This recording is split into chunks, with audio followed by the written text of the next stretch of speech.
Well, hey there, idiots. Welcome back to Observe. In today's video, we're going to be analyzing the nonverbal communication of Mackenzie Shirilla in regards to the recent Netflix documentary, The Crash. A little bit more about that in just a second. Let's go ahead and roll the intro first.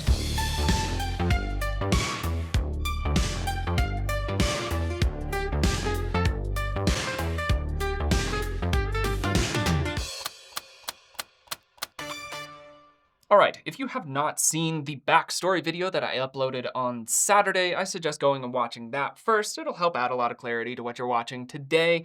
The link is in the description of this video. However, if you do not feel like doing so, a very brief overview of this is Mackenzie Shirilla, 17-year-old, drove a car at 100 miles an hour into a commercial building, killing her boyfriend and a mutual friend who was in the back seat. During the collision, she survived. During the trial, it came out that she may have intentionally done so due to some evidence that was brought out during that trial, and is now facing 15 years to life in prison for the murder of the two boys. In this documentary, The Crash, she decides to come onto camera and speak her truth, as she says in the footage that we will be looking through. Since it is from Netflix, everybody can rest very deeply assured in their heart of hearts that this video will be severely claimed.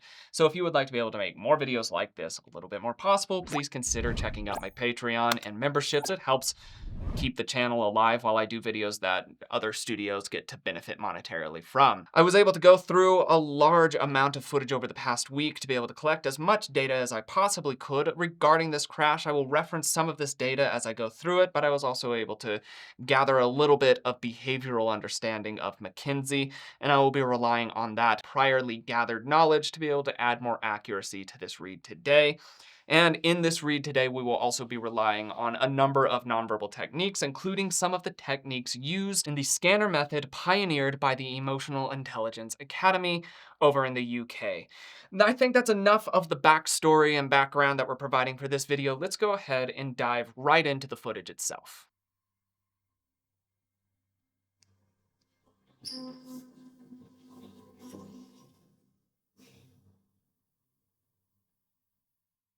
So, could you tell me why you want to give this interview, Mackenzie? So she sits down and she has a specific posturing that she's trying to take in here. She has her head cocked to the side. This usually implies a level of vulnerability or attentiveness. When you see somebody cock their head to the side, it usually implies listening or, again, that empathetic attentiveness. So she's trying to do that. What I find fascinating with that, though, is that she morphs her expression as it goes along. She's fairly neutral with her expression, and then she kind of tries to throw some activation into her glabella region to imply maybe a little bit more empathetic interaction with the interviewer at this point. She has her hair done up and she has a substantial amount of makeup. Now, I have watched testimony from other inmates who were contemporary with Shirilla at the time, and they talked about how the parents have poured out a decent amount of funding to cushion the lifestyle of Mackenzie while she is in prison for the murder of these two young men. The first would be her boyfriend, which is Dominic Russo, and then their mutual friend, Davion Flanagan. Both of them were tragically lost in the accident that she caused. There are some moments within the documentary itself that do add a lot of clarity. If you haven't seen that documentary, I do suggest you go and watch it. It adds some depth to this. However, as I was going through it, I did also realize that that documentary, released on Netflix, does not release all of the information that would be helpful. So go ahead and try to find some other documentaries and watch some of the other YouTube videos regarding that case to add even more breadth and knowledge to what you'll be watching here. So non-verbally speaking, we already understand a little bit that this might be lightly performative by this very intentional posturing and then the insertion of an emotional expression around the eyebrows and glabella region rather than the authentic emotional profile that would be found during a genuine emotional representation. I've never spoke before and I never told my side of the story, and I understand there's many different sides to the story and different perspectives, but I just want to say my truth, and I just know myself, and I know I'm a monster. During that time, she was regularly looking off to the side. This does not play into the concept of directional IQs. For those of you that do not know, is if a person looks into an area in their field of view, it could be an indicator of authentic or inauthentic recollection, aka real or fake recollections and memories. That has not been established as a universality, and I have not been able to establish it as one of Mackenzie's tells. So with that in mind, I'm not going to be saying, oh, she looked off to the side there, so this is fake. During these look off to the sides, though, it could be considered a breaking of eye contact. Maybe there's some discomfort around in there. The likelihood is, though, is that's just where she's going to look for processing. We'll keep our eye out for that specific look off to the side throughout the rest of the video as well to see perhaps it strays, perhaps it doesn't. There is not enough of a nonverbal rule to be able to say, oh, she's definitely lying or she's definitely telling the truth here. I will also say that she has some interesting pauses where she takes some pretty sharp breaths in.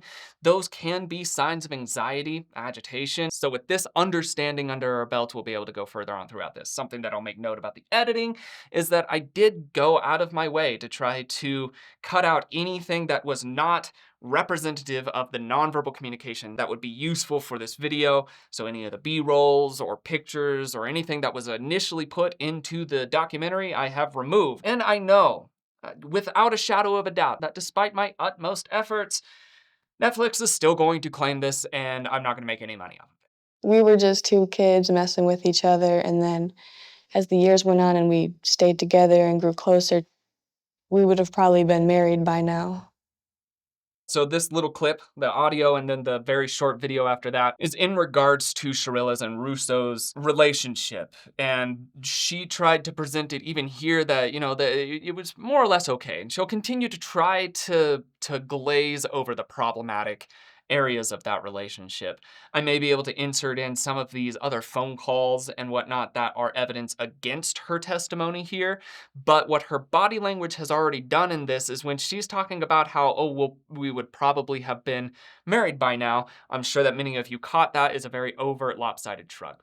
So the psychology behind shrugs, which there is a little bit of psychology behind it, is if you shrug and it's a full synchronized, both sides raise up at the same time, it could be considered an authentic representation of somebody doesn't know something. Even though they don't know something, they genuinely don't know something. Their body is fully supporting that. I don't know. When it's lopsided, that is an indicator of insincerity or insecurity in what's being said. That's where you have to question what's being said by that person. It's not an indicator of lying. It's an indicator of not a lot of certainty behind those words that are being said, which is why the body doesn't flow fully synchronized behind it. If you can't pull that off, if your body won't allow you to do that, is there a part of her psychology that knew, at the point of recording this for this Netflix documentary, that wasn't ever going to be an option? And this would be in support of the possibility of her knowing, while driving down Progress Drive at 100 miles an hour, that her intent was not to make it beyond that and nobody else in the car should make it beyond that. Ergo, the lopsided shrug would mean that she knew that they were never going to get married because her intent was not to make it beyond that car ride. He was just so protective and loving over me. I wanted to just heal him, and he wanted to heal me. We were partners. We just took care of each other. I mean, we argued, we got back together, we broke up, we got back together. It was rocky, but it was good. It was just, we were in love, young love. Good is not the qualifier that I would immediately point towards the relationship. The relationship was turbulent at best. She tries to glaze over this concept of we broke up and got back together, we broke up, it was just young love and whatnot. That is true. They did break up and get back together multiple times. During those times, though, there were regular evidences of not only verbal abuse mutually, but also physical abuse from her towards him, as referenced by eyewitness testimony, where he had to be retrieved from her vehicle, and when he got out, he was struck by her with both of her hands as he was trying to get out of the vehicle. There is also footage of her at his door, knocking at his door, threatening violence, not only to him, but to his property as well. Actually, here's the actual rolling of the clip here. You can listen for yourself. You broke up with me earlier. Because you are a little fucking weak bitch. You broke So up this is your with me last earlier. chance. You literally broke up with me earlier. This is your last chance to open the door. Like, you're threatening to key my car, threatening to I break the will key your doors. car if Like, you do not let me in the house. You fucking retard. She already put me on the reservation, so fucking open the door, you dumbass. what do you mean? What do you mean? You know it. That's exactly what I mean. You don't even know exactly what I mean. You're gonna come open this door right now, or there's gonna be a serious fucking problem. Well, I just broke your fucking key thing, so that sucks. What key thing? I don't know. You're gonna have to open the door to see it, because that's where it's fucked up from the outside. You fucking dick. Okay. Now open the door.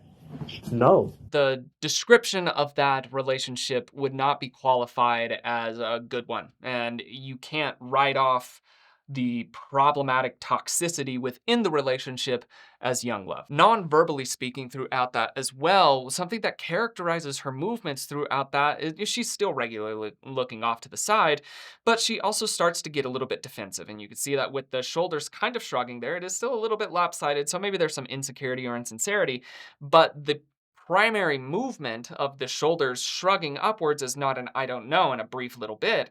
It starts to be more constant, straying into the turtling effect, which is where a person's neck starts to disappear visually. And this is centered around defensiveness. When we are under threat, this could be psychologically, it could be physically, what have you.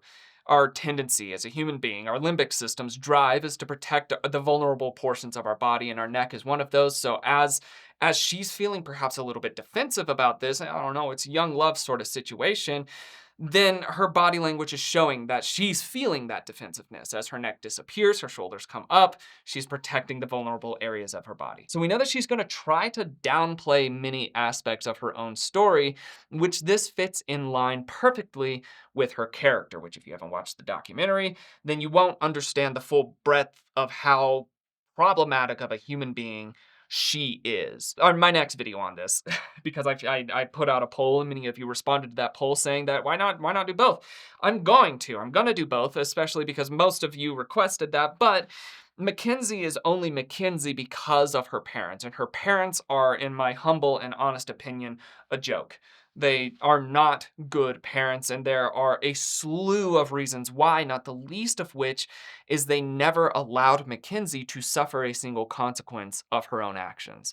And now, even with her starting to suffer the consequences of her actions by going to prison, they're doing everything they can to cushion that life in prison. Even from this short blip that we're seeing from her and some of the clips that we've heard here, we're understanding that she wants to extremely and overtly downplay her responsibility and the weight and possible toxicity within scenarios in order to come out as okay and innocent and just fine. We'll get to her big reason for why she claims that she's completely innocent of this murder situation here in just a second.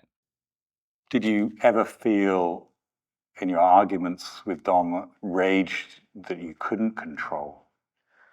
No, it was never like that. It was always just like more, when we'd argue, I would get sad because he didn't really have good communication skills, and we would be cool later that day or a couple hours later, and we would be watching movies on the couch, eating popcorn. During that time, obviously, everybody can see the nose shakes in there. Those nose shakes do strike me as interesting. In nonverbal communication, the larger the movement, the less likely it is to be subconscious. If it's small, a very minute movement, then it can be more likely to be relied upon as a subconscious leakage. If it's larger, less likely to be subconscious leakage. It still can be. She's shaking her head no, and so to me, there are points where it could be seen as desynchronized, but even in those points of possible desynchronization, it could still be related to the unbelievableness of it. Maybe she thinks that it's unbelievable to us, to the viewer, to the person behind the camera, whoever she's thinking about as she's speaking about this. And that's where that no shake you would not believe. And that would come in there. So it would still be synchronized, albeit the no shake is not lining up with some of the affirmatives. What I do find to be more highlighted though is the eye behaviors that she has during that. She's still regularly looking down and to the side, but we have to then pay attention to something more like her blink rate. And her blink rate during this time also greatly increases. So an increase of blink rate like that can mean a couple of different things. It can mean an increase in psychological processing. That might make sense as a question is asked, she answers, maybe she has to blink a little bit more to think about it as she's thinking through it because, more gears are turning more or less. That's not what she's done in the other questions, and it's not what she does in the rest of the questions either. It's kind of a bit of a spike here. The other possibility is it could be a blocking gesture. As a person's uncomfortable with a situation, a scenario, a feeling, an emotion, you can see these eye blocking gestures come in here, and that would be an increase in blink rate and also prolonged blinks in there as well. There is a third possibility that she's trying to hold out or hold in a certain level of emotion, but that doesn't fit contextually with what she's presenting here. What fits the most contextually is the eye blocking option. And so even in this, it's showing that she has a desire to separate herself, block herself off from this line of questioning, which I feel like highlights even a little bit more. And again, just re-referencing the clip of the phone call, that alone lets you know a little bit about how their actual altercations went, as opposed to how she's presenting it. Oh, well, no, I would just be a little bit sad. You fucking retard. She already put me on the reservation, so fucking open the door, you dumbass. That's the vein of functioning that she would get into, which fits with her actual personality type. Anytime that something didn't go exactly her way, her response was not to get sad, it was to get angry, to get frustrated, and to lash out. And this would not only happen towards her significant other, Russo, this would even happen towards people online, because she was an adamant social media user, and anytime that people would push up against her or push back against her, she would lash out at them and call them awful things and use derogatory terms towards them as well. And that characteristic and that pattern fits better than this, I would just kind of get sad. Something else that she does during this period is she tries to shift responsibility from herself, the one who killed 2 people, to him. He was a bad communicator, so it was, if we had disagreements, it was his fault. And I was just sad little old me over there, and it was all due to his poor communication. You're gonna come open this door right now, or there's gonna be a serious fucking problem. To me, I think that that's a pretty awful thing for her to do in general. Her boyfriend is not alive to even want to defend himself, and so she is, in essence, shifting blame from herself to a dead person, which is just such an awful thing to do in general. But again, it's not going to hit her emotionally that way, because in her brain, the only thing that she cares about right now is how she's perceived, not how she has affected people, not how her actions have maybe a bit of a ripple effect in the world around her, but more so in if people are going to get angry at her or not, or feel bad for her or not. That is her sole thing that she's focused on. If you're not certain about that yet, I am pulling some things from later on in this video that we'll get to, which is closer to the end of it actually, where you will see her break character completely. But we'll get to that in just a little bit. We have some more to be able to go through first. Davion was more of Dom's friend. That summer, he came to live with me and Dom for a week or two. And during those couple weeks, I was growing really close to Davion. He was just full of life. He was a good person. During that time, I think the portion that I have the most difficulty with is that there's no empathy in her nonverbal communication. Empathy is oftentimes qualified a lot by activity in the glabella region, but even outside of that, she's speaking about somebody who, again, she's responsible for the death of. Even if it wasn't intentional, plotted out murder, it was still her responsibility. And while she's talking about how he was a good person, she doesn't have guilt for it. She's not emoting guilt. There's no activity across the entirety of her face or nonverbal communication in general, her body language as well. We don't see any self-soothers. We don't see any activation across her face to indicate that she has guilt or empathy in regards to this person that she's talking about that she killed. And that highlights an aspect, again, of her actual psychology. It was always, always, always about her. This is an egregious level of it. Again, she's responsible for her death. She's not showing guilt. She's not showing empathy. She's not showing sadness. She's not showing grief. She's simply speaking about somebody who she killed as if It was just somebody that she met at one point and they were really nice to her. That's problematic in my eyes. That's not an indicator of her being guilty of a premeditated murder. It is an indicator of her being guilty of not feeling guilty about it. Regardless, though, we have some more to go through. What do you remember from the morning of July the 31st? It was like 5 in the morning, and we decided to head back to Dom's house. And I remember turning on the street, and then I'm waking up in the hospital the next day, and then my whole life is shattered. Okay. It's interesting to me that she starts to tell the narrative and it's flowing relatively okay, right? It's flowing decently. And then it gets to this portion of this turn and she starts to freeze up a lot. Her cadence falls apart. You hear a little bit less force behind her words.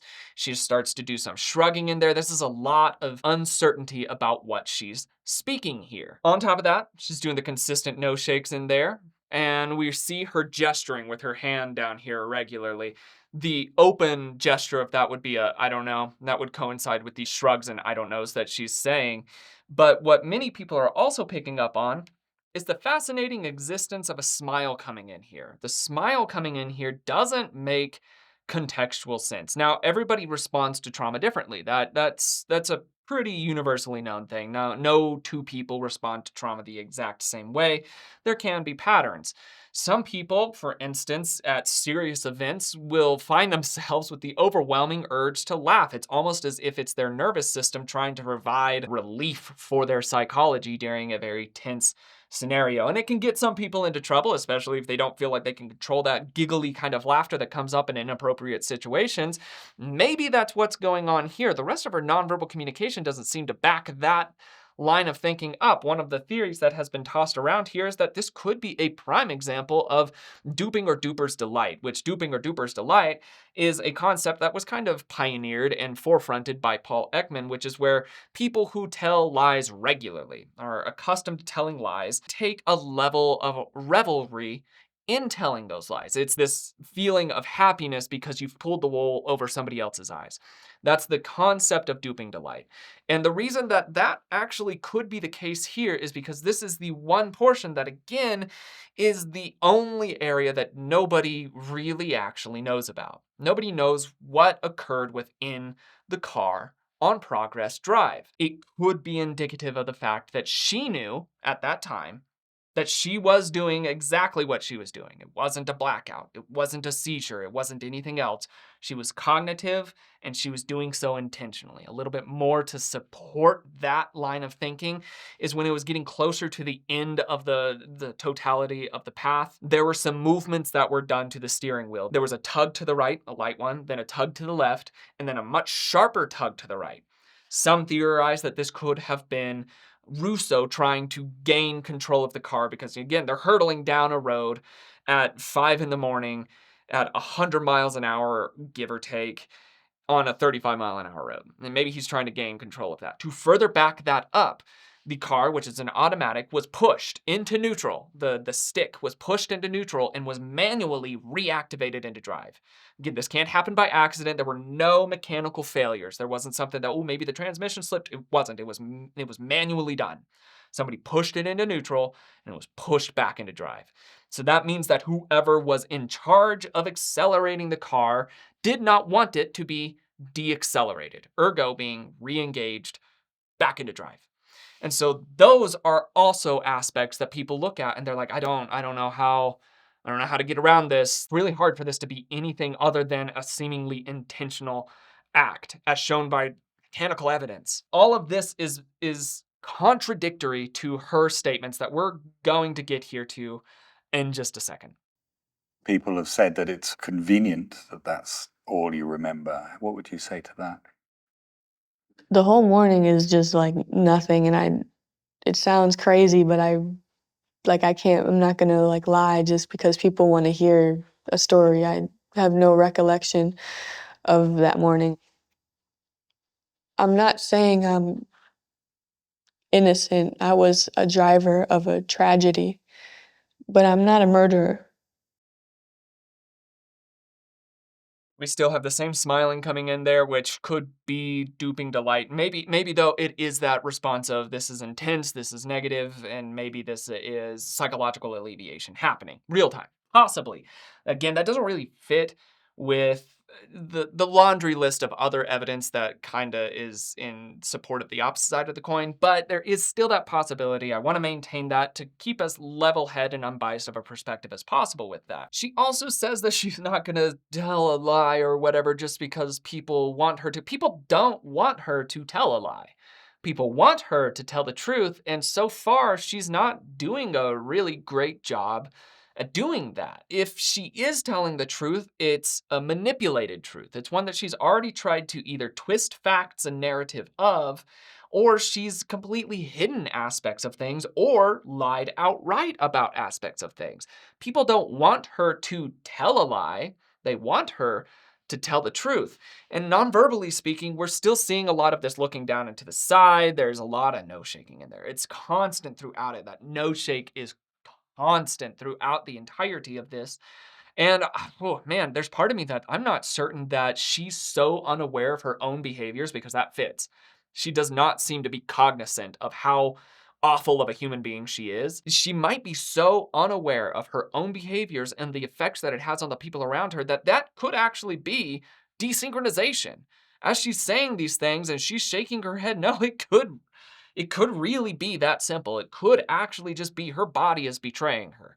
She's saying all of these different things, and it might not be the case. I've wrestled with this a fair bit. The nonverbal communication of this has added some clarity, to be sure, but realistically speaking, a lot of this, it boils down to the evidence that exists. It's not real easy to ignore what the data shows. You kind of have to jump through so many different hoops to make the data fit with her narrative, then she was cognizant. Or there's another option, which we're going to get to. My attorney was very reassuring of there being no evidence and that anyone can see that there was no intent. What do you think happened to cause the crash? Through all the evidence that has been presented, the most logical speculation seems to be a medical emergency. Again, no shakes throughout all of that. Prolonged eye blinks, a lot of blinking in that, a lot of looking off to the side. Medical emergency is the only thing that can make the most sense. I disagree heavily. Part of the documentary says that she was tested for various substances, not the least of which was THC, also alcohol. They also said that they ran a screen for psilocybin as well. And all of those came up largely negative, aside from some trace elements of THC in her blood. However, according to the police reports, that toxicology report was delayed by a number of days. That delay would have given time for substances to cycle through. That to me is interesting because it makes the toxicology report a little bit less reliable. In the documentary, when they're talking about that night, when her and some of the contemporary friends that were at this party that they left, when they're talking about it, there are indicators of agitation when it comes up to the point of psilocybin, magic mushrooms, being consumed. Everybody seems to be on the same page that she did not intake any THC. And the toxicology report kind of supports that. But again, since it's delayed, that to me is more out the window. She was not only known for doing THC, which she did a lot of. I can't fathom how she wasn't charged with other DUI instances. Almost retrospectively, she has uploaded or had uploaded many videos of her operating a vehicle while smoking excessive amounts of THC. The documentary tries to go down this rabbit hole of villainizing THC and things like that, and that's not what this video is about. But driving under the influence of anything is extremely dangerous and problematic, and that's why it's illegal.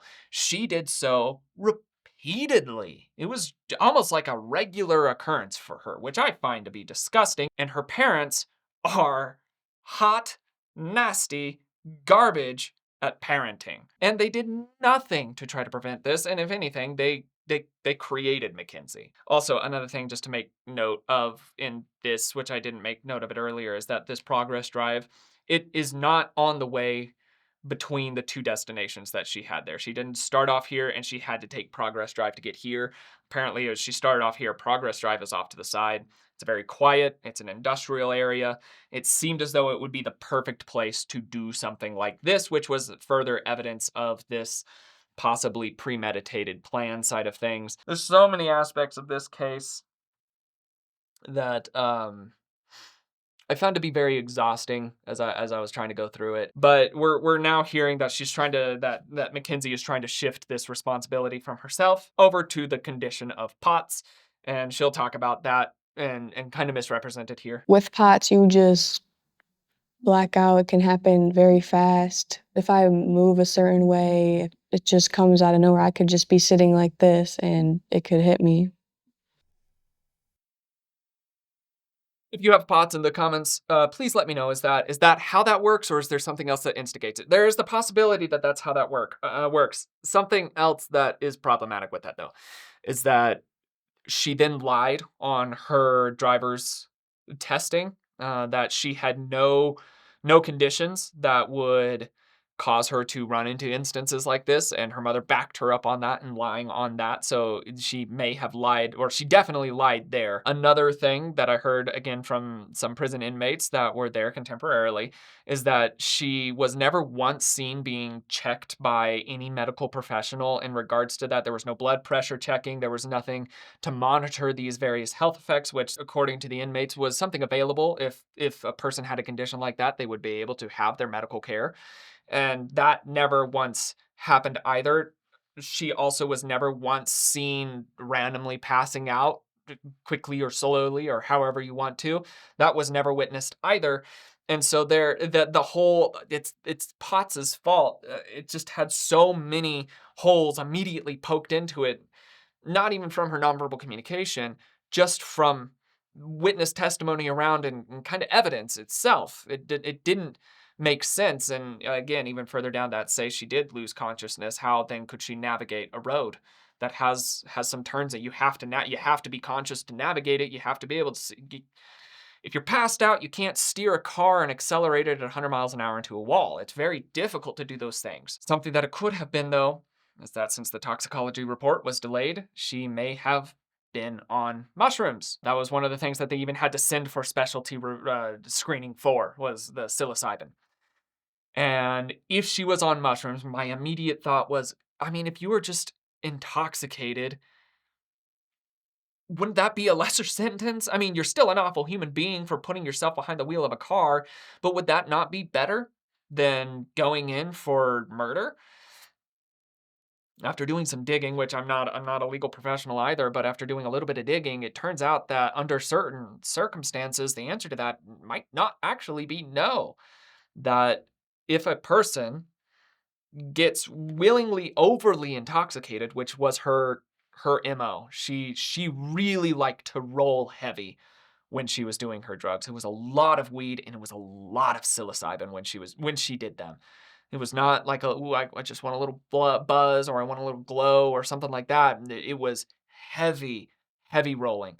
And so if a person willingly becomes extremely inebriated, extremely intoxicated, and then there are excessive speeds and there are passengers that are underaged, then in some of these circumstances might actually push the sentencing to be more severe in those cases. And so that's what I am actually wondering now is what if she was rolling on psilocybin, driving at 100 miles an hour on a 35 mile an hour road with two passengers, one of them is underage. What if that was the scenario? That's what caused her to wreck into a wall at 100 miles an hour. And her lawyers realized, like, okay, we cannot go off of that. We can't do that because that could land her in even a worse line of thinking. So they're like, we'll keep that under wraps. We're not going to talk about it. We're not going to mention the mushrooms. We're not going to do anything about that. We'll just try really hard to go for this you passed out, blacked out, and came to in the hospital line of thinking. Passing out doesn't fit it. A seizure doesn't fit it. Nothing else seems to fit it. Nothing else can explain how she got down a road that needed her to steer, going that speed. It does not make any sense. Regardless, though, we have some more to go through. How does a medical emergency account for the control of the car?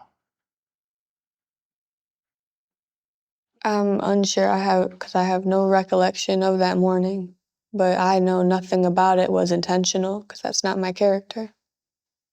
That's her alibi. How would a medical emergency account for the control of the car? Great question. A fantastic question. An unanswerable question with her theory. She can't even begin to try to make an assumption of it because it just won't make sense. I can buy that she might not remember. Oftentimes, very traumatic events like that will cause amnesia for a period of time around the event itself, both prior and after. Like that, I can get. A medical emergency does not make sense. And her alibi it couldn't have been intentional because that's not in my character. Her character was garbage.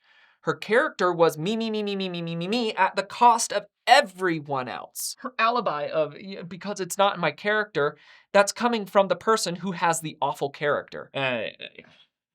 And her mom will touch on that too in the video next week, which we will see that when that comes out, but we've only got a few minutes left. I feel like anybody's social media isn't really them. It's how they want the world to see them. And at the time, that's how my 17-year-old brain was wanting to be seen. This was a question was asked obviously about her representation of herself on social media, and she tries to give that example. Now, what she's doing in that is a manipulation by time. She's trying to say, that was young me. Way back then, me, and, was stupid. Now me has learned a lot, and she's not that much further beyond. It's not like there's been a decade of experience for her to learn from and grow from and show that she's developing. But even further down that, according to the inmates, again, that can kind of speak to her behaviors within the prison walls. Apparently, she's just been doing a different form of manipulation. She talks differently in this than she did beforehand, according to them. She shifted the way she speaks to fit in with a different crowd within the prison. She's doing the same patterns with a lightly different coat of paint on it, according to the contemporaries that were in there with her, kind of thing. And this is also coming from one of her ex-girlfriends within the prison, which she quickly, and I mean quickly, started partnering up in the prison itself right shortly after killing her boyfriend, which made a lot of the prison inmates be like, wow, that's cold even for in here kind of mindset, which I thought was pretty revealing. It's really hard every day in here. I try to wake up and be the best person I could be every day, stay out of trouble. There's not a moment that doesn't pass where I don't think about them, or I don't feel the pain in my chest that it's still like a void of losing them in.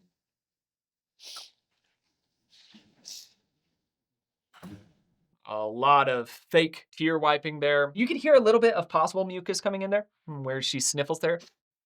Maybe, I don't know. It didn't really sound very mucusy to me. It didn't sound like she was really like, oh my goodness, I've got so much tears happening. And then when you look at her eyes, there's no inflammation around her eyes. She goes to wipe her cheek and there's no tears there either. It feels to me like that's very forced in there. And then maybe this is a very forced display of emotion here, really does coincide again with what the inmate said about her of she didn't show any of that. She didn't show that remorse. She was not seen grieving. She was not crying often. Maybe she really hid her emotions super well, and she really was suddenly this very empathetic human being. Or maybe it was more so that she has portrayed a life of narcissism, and inside prison walls, maybe she was still narcissistic in there. Even in this area, according to, the witness testimony and her nonverbal communication being half-assed at most, I don't buy that. I don't buy that she was grieving every day. I do feel like maybe there is some turmoil in her, but I don't think that it's centered around other people. I think it's turmoil centered around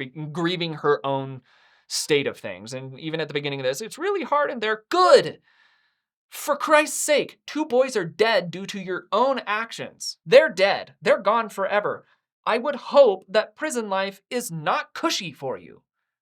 I don't know. Maybe I'm really brash for thinking that. Maybe I'm a bad guy for thinking that prison life should be a little uncomfortable for somebody who killed 2 people in a 100-mile-an-hour crash into a wall. At very least because of intoxication. If at very worst, because of intentional desire to kill. I don't know. Prison shouldn't be comfortable. Is there any last word that you'd like to say? Did I touch on that? Okay, so everything is like you think. I don't want to force anything and just say too much or sound crazy. I just want to just make sure that I'm big on the no intent. There was no intent whatsoever. I have excessive amounts of remorse for Dominic, Davion, both of their families. This was not intentional, and I will do everything I can to prove that to the world and the families.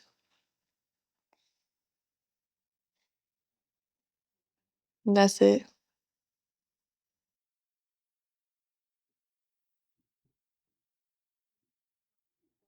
There's a breaking of character. She was just talking about how remorseful and sad she was, wiping away tears. Is there anything you want to add? And she's like, oh, was that good? Have I performed well? Did I do the play act goodly? Because I don't want to come across as crazy. You don't come across as crazy, Mackenzie. You come across as callous, narcissistic, and possibly a murderer. And then after she checks in with her lawyer, which that whole snafu there, that lets us know that this was all just done to save face, communicate a message. It was not born out of authentic and genuine emotional response to things or wanting to apologize, communicate truth, or anything. It's just to try to portray whatever message the lawyer had said. And then after that, you see her do a preening gesture. She's aware of how she looks, which is right on Mackenzie's MO. She's very concerned about her looks.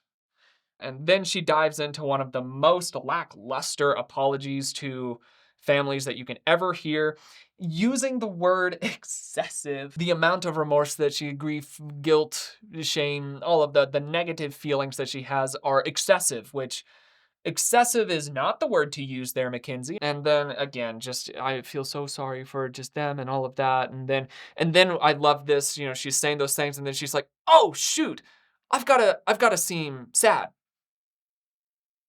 And she just sits there trying to look sad for a little bit. Then she looks up. That's it. And looks back down. I'm like, oh, good Lord Almighty. Oh, man. This is footage of somebody who has never suffered a repercussion in their life. And they're trying their best to get out from underneath the repercussions that they're currently suffering. From the nonverbal communication side of things, she did enough of the blame shifting. There was some defensiveness in there. There were some insecurities in there, insincerities in there. Enough of it was problematic enough for me to at least be suspicious on just the nonverbal front. Then if you couple that with all of the evidence and the eyewitness testimonies and contemporary inmates and things like that, if you couple it with that, it becomes so much more clear to me that the sentencing was good.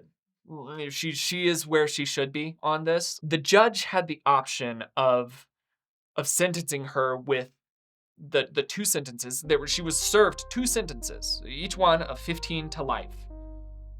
And she's only serving one, more or less. She's serving them simultaneously. She's serving 2 15-year sentences at the same time, which in my brain means that she's serving 1 15-year sentence. I would have much preferred it if she served them consecutively for the behaviors, for what she took, for what she did. The parents are trying to come out with some other appeals. They've appealed a couple times. Both of them have been shut down. They're appealing that as well. So yeah, next week we're gonna get around to Natalie, the mother, as she stands up in court when she has the opportunity to show empathy and compassion and show her grief for the families that her daughter stole members from. And we'll see how she handles that, because it's quite the ride. So yeah, let me know your thoughts. If you have any other requests for other videos, let me know in the comments of this video. But without further ado, that's all that I've got for today. My name is Logan, and you have been oh so awesome as you always are. And I will see you in the next video. Cheers, guys.